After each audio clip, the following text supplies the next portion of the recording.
Hacelo en @radiosónica en Twitter o a su email maximiliano@radiosonica.com.ar.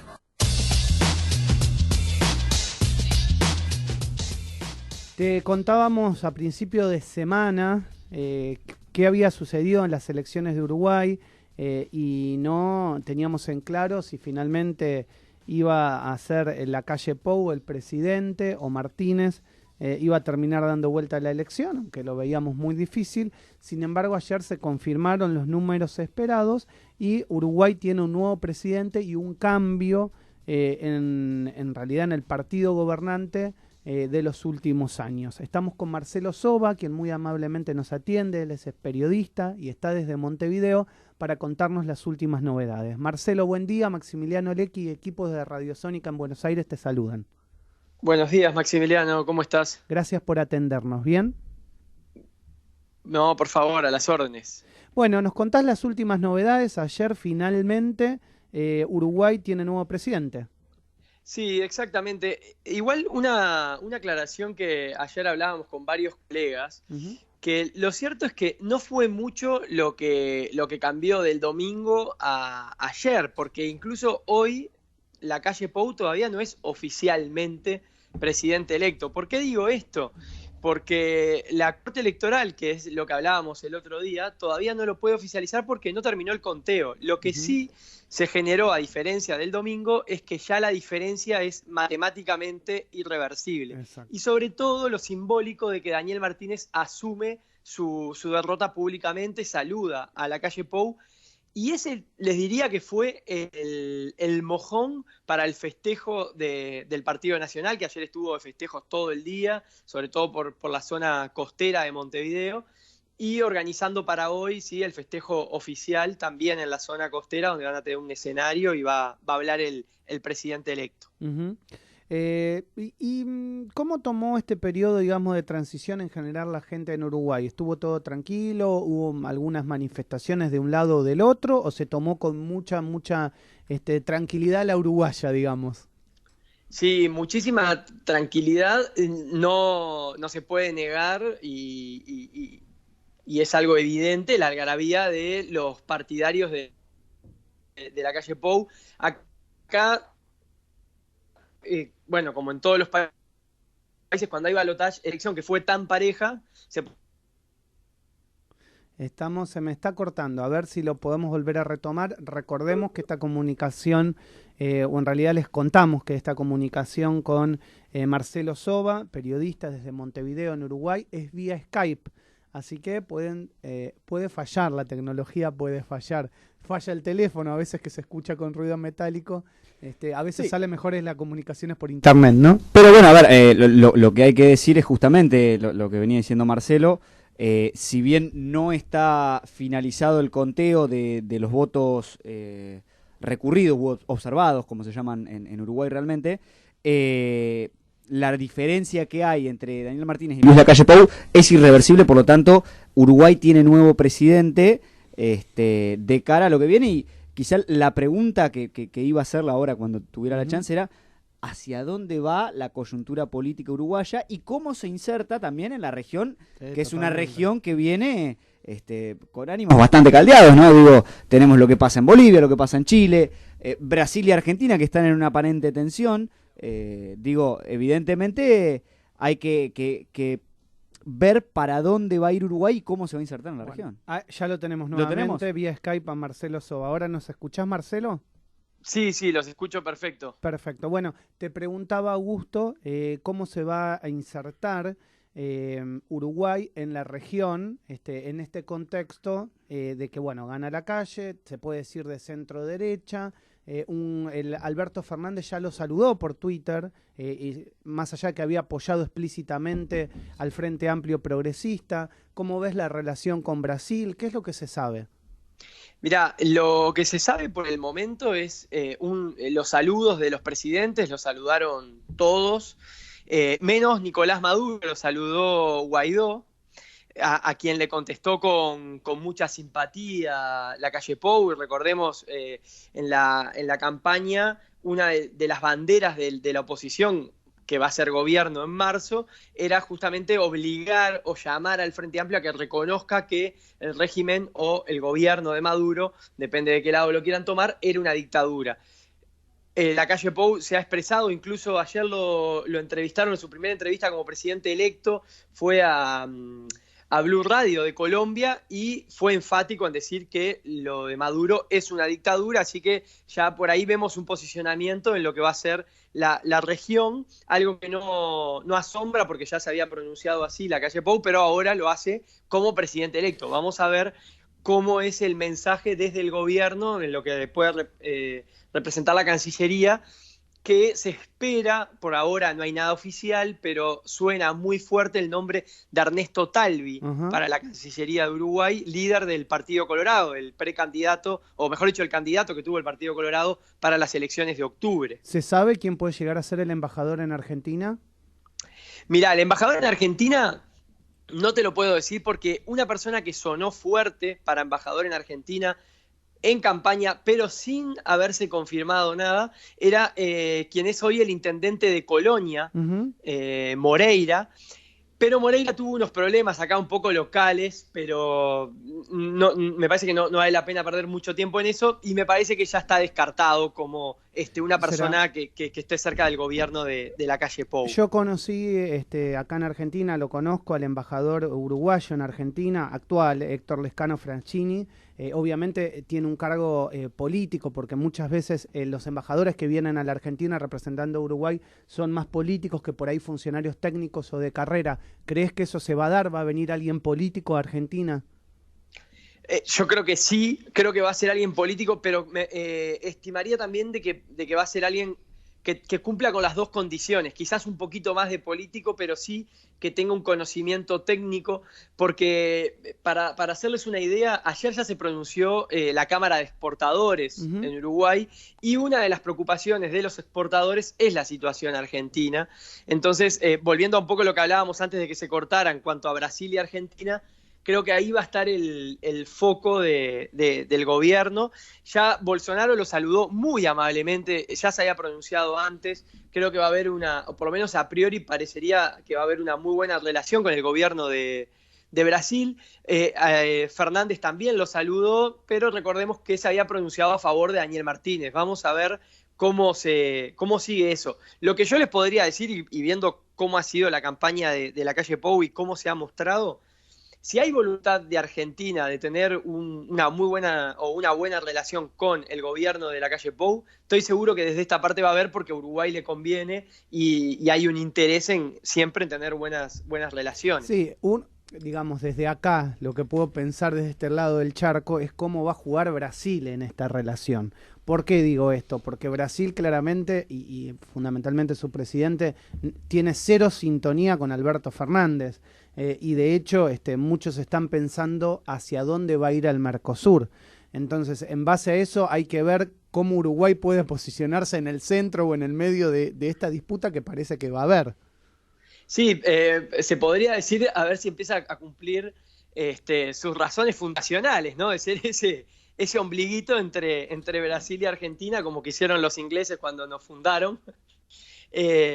Pero sí, esa es la gran pregunta que se hacen los analistas internacionales acá: ¿cómo va a articular Uruguay en el Mercosur? También está Paraguay, ¿no? Donde se podría decir que por afinidades ideológicas podría estar más cercano también a Bolsonaro, pero es una gran inquietud. Lo que sí me parece, en lo que queda aislado, por lo menos, o va a quedar aislado el gobierno de Fernández, es en lo ideológico en cuanto a los gobiernos como los de Maduro o como la situación en Bolivia, por ejemplo, donde habrá que ver qué pasa. Y ayer lo saludó Jeanine Áñez, a Lacalle Pou. Lacalle Pou todavía no le respondió por Twitter, pero bueno, se puede estimar que le han quedado muchos, porque también lo saludó el presidente de Ecuador, Lenín Moreno, entre varios otros a los que Lacalle Pou todavía no ha tenido tiempo o no ha podido contestarles por Twitter. Perdón, Marcelo, una consulta. ¿Lacalle Pou o Daniel Martínez, los distintos candidatos, se pronunciaron con respecto a lo que pasa en Bolivia? A ver si es un golpe o no, porque digo, acá de este lado del charco, en Argentina, estaba la dicotomía, ¿no? De si llamar golpe de Estado a lo que sucedió en Bolivia o no. ¿Eso pasó en Uruguay? ¿Hubo alguna declaración de los candidatos o no? Mira, no solo de los candidatos, sino que del gobierno. Acá la Cancillería uruguaya nombró un golpe de Estado, lo que se le hizo a Evo Morales. Fue enfática la Cancillería, o sea, el gobierno. Yo no recuerdo exactamente ahora a Daniel Martínez qué fue lo que dijo, pero intuyo que en ese momento fue por la línea del gobierno como candidato oficialista.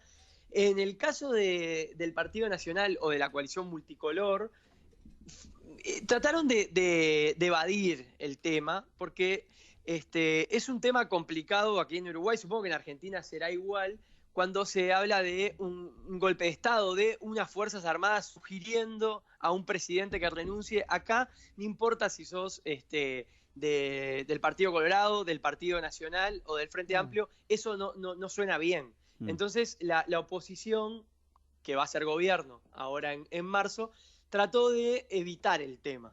Yo no recuerdo un pronunciamiento firme sobre un tema o algo, un tema u otro. Sí recuerdo algunas declaraciones en las que lo que hacían énfasis era en todo lo que había sido la irregularidad electoral de Evo Morales, por ejemplo.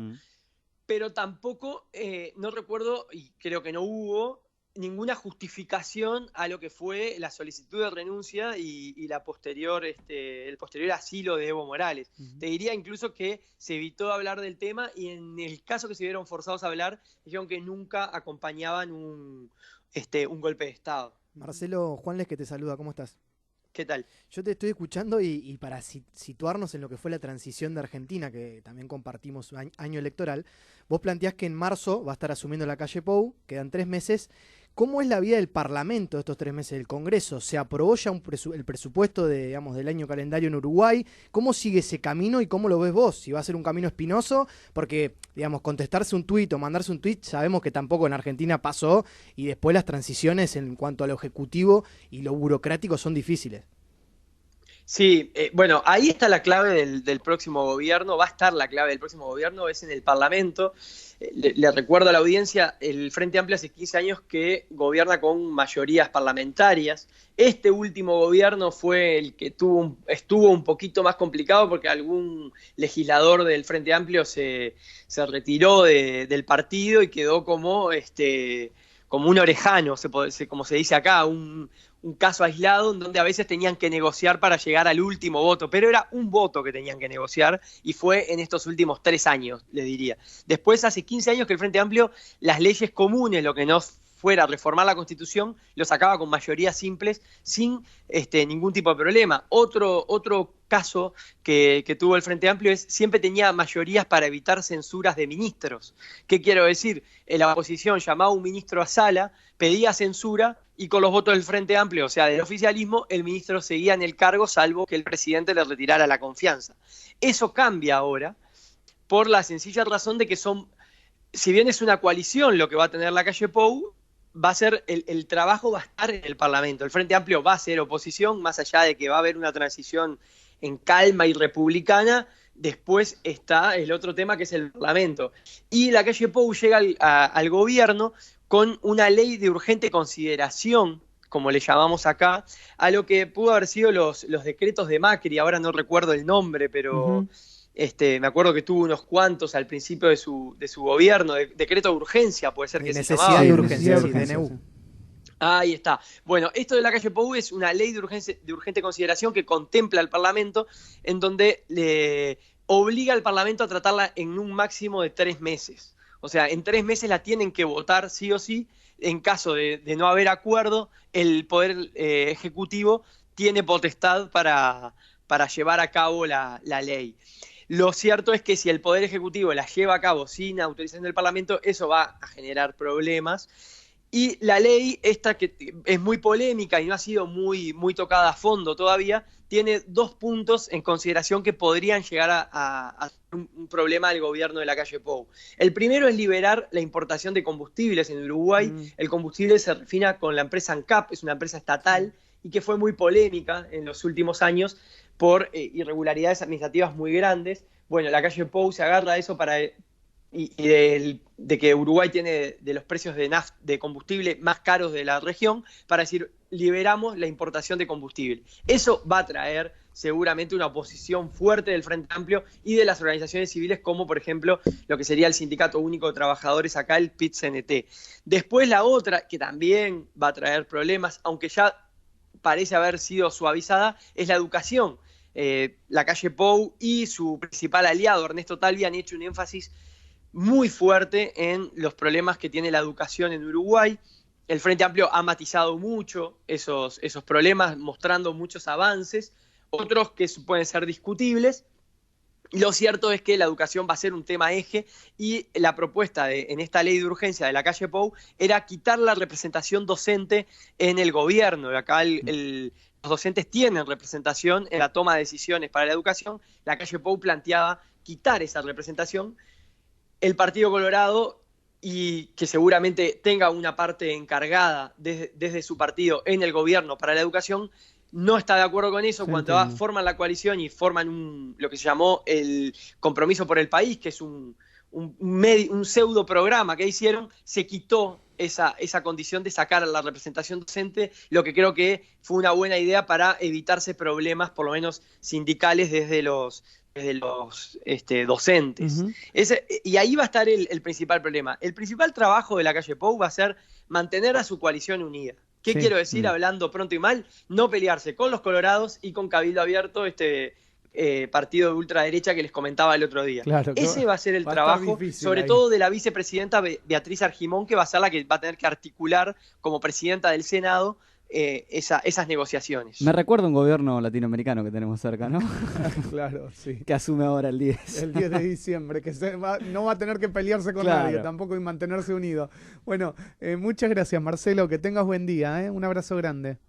Por favor, solo una cosa para destacar, así a punto de color. El Partido Nacional es de los partidos que menos ha gobernado en el país, bueno, junto con el Frente Amplio, que es más nuevo, pero el Partido Nacional es un partido tradicional, gobernó nada más que 6 veces, en las cuales, contando la de la calle Pou, 3 veces fue un pariente de la calle Pou. Estamos hablando de su bisabuelo, quien fue Luis Alberto Herrera, presidente de lo que en ese momento era el gobierno colegiado o Consejo Nacional de Administración, y su padre, quien fue presidente en la década del 90. Un dato porque es pintoresco en el sentido de que es el tercero en su generación en llegar al máximo mandato, ¿verdad? Bueno, te mando un abrazo grande, que tengas muy buen día. Hasta luego, adiós. Que pasen bien. Marcelo Sova es periodista desde Montevideo, charlando de las últimas novedades en las elecciones.